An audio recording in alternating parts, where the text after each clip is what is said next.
Iranian Foreign Minister Javad Zarif fired back at U.S. President Donald Trump on Monday, calling 45's all-caps Sunday threat via Twitter unimpressive. Color U.S. unimpressed. The world heard even harsher bluster a few months ago, Zarif wrote in a tweet.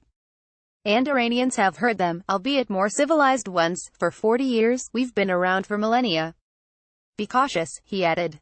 Javad Zarif at Zarif, July 23, 2018. Zarif's comments come just one day after Trump warned Iranian President Hassan Rouhani that the country would suffer consequences if it continued to threaten the U.S.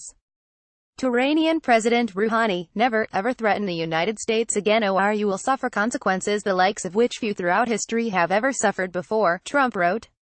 We are no longer a country that will stand for your demented words of violence. Be cautious, Donald J. Trump, at Real Donald Trump, July 23, 2018. Trump was responding to remarks Rouhani made to a group of Iranian diplomats that suggested U.S. should not play with the lion's tail, as this would only lead to regret. America should know that peace with Iran is the mother of all peace, and war with Iran is the mother of all wars, Rouhani said, Reuters reported, citing state news agency IRNA.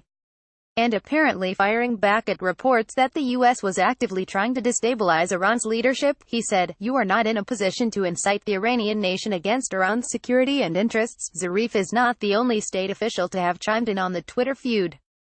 During a Sunday speech at the Ronald Reagan Presidential Library and Center for Public Affairs, U.S. Secretary of State Mike Pompeo compared the Iranian government to the mafia. The Ayatollahs are in on the act, too. Judging by their vast wealth, they seem more concerned with riches than religion, Pompeo said. These hypocritical holy men have devised all kinds of crooked schemes to become some of the wealthiest men on earth, while their people suffer. The level of corruption and wealth among regime leaders shows that Iran is run by something that resembles the mafia more than a government, he added. Anti-war activist Ann Wright told Sputnik Radio's Loud. Trump needs a diversion, as always, from all of the stuff that's going around about the investigation on contacts with Russians before the election, Wright told Sputnik. He needs a diversion from all the domestic things that are starting to bubble to the surface, but Wright warned that the war of words between Trump, Rouhani and Pompeo shouldn't be dismissed as a couple of state officials bickering.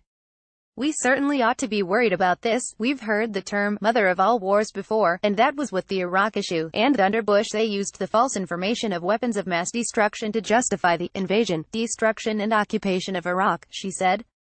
We need to be worried about these things, because U.S. presidents have destroyed other countries on false circumstances, among them Vietnam, Iraq and Afghanistan. We do need to worry about it, worry that one more American president is willing to kill hundreds of thousands of people in another part of the world, she told host John Kiriakou. Although tensions between the U.S. and Iran have been present in past administrations, they have intensified since Trump decided in early May to withdraw the U.S. from the 2015 Joint Comprehensive Plan of Action, an Obama-era agreement that saw the removal of Iranian sanctions in exchange for Iran ditching its nuclear ambitions and allowing regular international inspections to its nuclear facilities. According to the U.S. Treasury Department, the newly imposed Iranian sanctions will go into effect on August 6, and November 4 and November 5.